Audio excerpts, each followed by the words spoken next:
हरे कृष्णा। मेरे मंत्रा live channel पर आप सभी का स्वागत है। आज मैं लेकर आई हूँ निर्जला एकादशी व्रत कथा, महत्व और कारण। साल में 24 एकादशी होती हैं। यह एकादशी एक एकादशी पूरे साल की एकादशियों के बराबर होती है।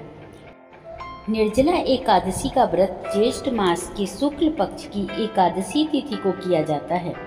हिंदू धर्म में एकादशी व्रत का मात्र धार्मिक महत्व ही नहीं बल्कि मानसिक एवं शारीरिक स्वास्थ्य की दृष्टि से भी बहुत महत्व है। एकादशी का व्रत भगवान विष्णु की आराधना को समर्पित होता है। इस एकादशी का व्रत करके श्रद्धा और सामर्थ्य के अनुसार दान करना चाहिए। इस दिन विधि पूर्वक जल कलश का दान करने वालों को पूरे साल की एकादशियों का फल मिलता है। इस प्रकार जो इस पवित्र एकादशी का व्रत करता है वह समस्त पापों से मुक्त हो जाता है। एकादशी व्रत का इतिहास। एक बार बहुभोजी भीमसेन ने व्यास जी के मुख से प्रत्येक एकादशी को निराहार रहने का नियम सुनकर विनम्र भाव से निवेदन किया, महाराज, मुझसे तो कोई भी व्रत नहीं किया जाता। दिन भर बहुत तेज भूख लगी रहती है, तथा आप कोई ऐसा उपाय बतला दीजिए जिसके प्रभाव से स्वतः सद्गति हो जाए। व्यास जी ने कहा, तुमसे वर्ष भर की संपूर्ण एकादशी नहीं हो सकती, तो केवल एक निर्जला कर लो, इसी से साल भर की एकादशी करने के समान फल हो जाएगा। तब भीम ने वैसा ही किया और स्वर्ग को गए। इसलिए यह एकादशी भीमसेनी एकादशी के नाम से भी जानी जाती है। निर्जला एकादशी का महत्व। निर्जला यानी यह व्रत बिना जल ग्रहण किए और उपवास रखकर किया जाता है। इसलिए यह व्रत कठिन तप और साधना के समान महत्व रखता है। हिंदू पंचांग अनुसार वृषभ और मिथुन संक्रांति के बीच शुक्ल पक्ष की एकादशी निर्जला एकादशी कहलाती है।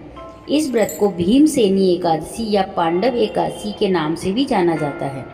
पौराणिक मान्यता है कि 5 पांडवों में एक भीमसेन ने इस व्रत का पालन किया था और वैकुंठ को गए थे, इसलिए इसका नाम भीमसेनी एकादशी भी हुआ। सिर्फ निर्जला एकादशी का व्रत कर लेने से अधिक मास की 2 एकादशियों सहित साल की 25 एकादशी व्रत का फल मिलता है। जहाँ साल भर की अन्य एकादशी व्रत में आहार संयम का महत्व है, वहीं निर्जला एकादशी के दिन आहार के साथ ही जल का संयम भी बहुत जरूरी है।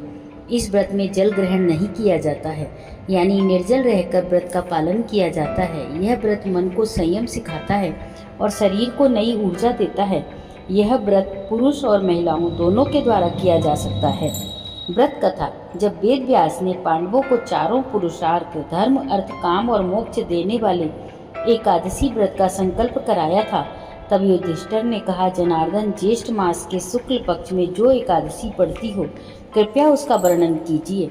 भगवान श्री कृष्ण ने कहा, हे राजन, इसका वर्णन परम धर्मात्मा व्यास जी करेंगे, क्योंकि ये संपूर्ण शास्त्रों के तत्वज्ञ और वेद वेदांगों के पारंगत विद्वान हैं।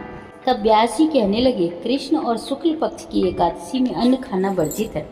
द्वादशी को स्नान करके पवित्र होकर फूलों से भगवान केशव की पूजा करें, फिर पहले ब्राह्मणों को भोजन देकर अंत में स्वयं भोजन करें।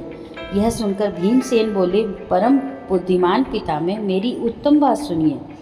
राजा युधिष्ठिर, माता कुंती, द्रौपदी, अर्जुन, नकुल और सहदेव एकादशी को कभी भोजन नहीं करते तथा मुझसे भी यही कहते हैं कि भीमसेन एकादशी को तुम भी न खाया करो, परंतु मैं उन लोगों से यही कहता हूँ कि मुझसे भूख नहीं सही जाएगी। भीमसेन की बात सुनकर व्यास जी ने कहा, यदि तुम नरक को दूषित समझते हो और तुम्हें स्वर्गलोक की प्राप्ति अभीष्ट है, और तो दोनों पक्षों की एकादशियों के दिन भोजन नहीं करना।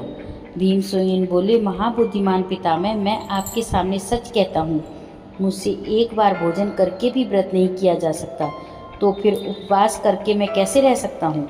मेरे उदर में व्रक नामक अग्नि सदा प्रज्वलित रहती है, अतः जब मैं बहुत अधिक खाता हूँ यह तभी शांत होती है।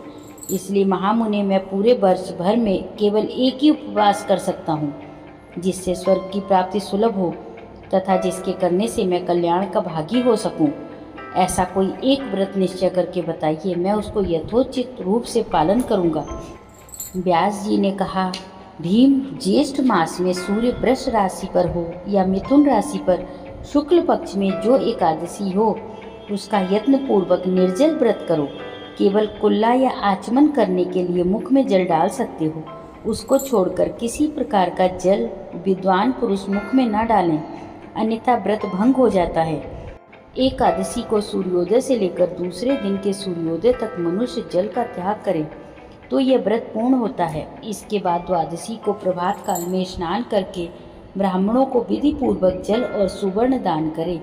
इस प्रकार सब कार्य पूरा करके जितेंद्रिय पुरुष ब्राह्मणों के साथ भोजन करें। वर्ष भर में जितनी एकादशियां होती हैं उन सब का फल इस निर्जल एकादशी से मनुष्य को प्राप्त हो जाता है, इसमें कोई भी संदेह नहीं है। शंख चक्र और गदा धारण करने वाले भगवान केशव ने मुझसे कहा था कि यदि मानव सबको छोड़कर एकमात्र मेरी शरण में आ जाए और एकादशी को निराहार रहे तो वह सब पापों से छूट जाता है। हे कुंती नंदन, निर्जला एकादशी के दिन श्रद्धालु स्त्री पुरुषों के लिए जो विशेष दान और कर्तव्य विहित हैं उन्हें सुनो। उस दिन जल में शयन करने वाले भगवान विष्णु का पूजन और जलमयी धेनु यानी पानी में खड़ी गाय का दान करना चाहिए। सामान्य गाय या घी से बनी गाय का भी दान किया जा सकता है। इस दिन दक्षिणा और कई तरह की मिठाइयों से ब्राह्मणों को संतुष्ट करना चाहिए।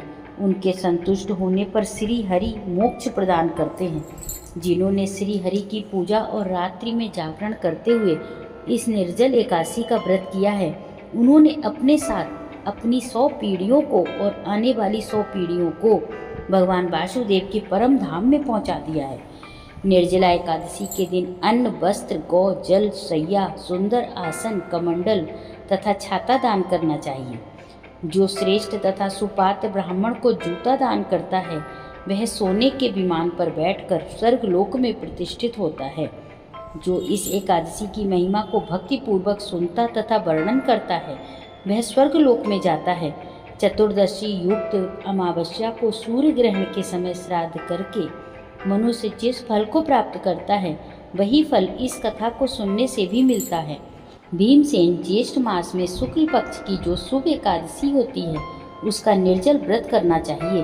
उस दिन श्रेष्ठ ब्राह्मणों को शक्कर के साथ जल के घड़े दान करने चाहिए। ऐसा करने से मनुष्य विष्णु के समीप पहुंचकर आनंद का अनुभव करता है। इसके बाद द्वादशी को ब्राह्मण भोजन कराने के बाद स्वयं भोजन करें।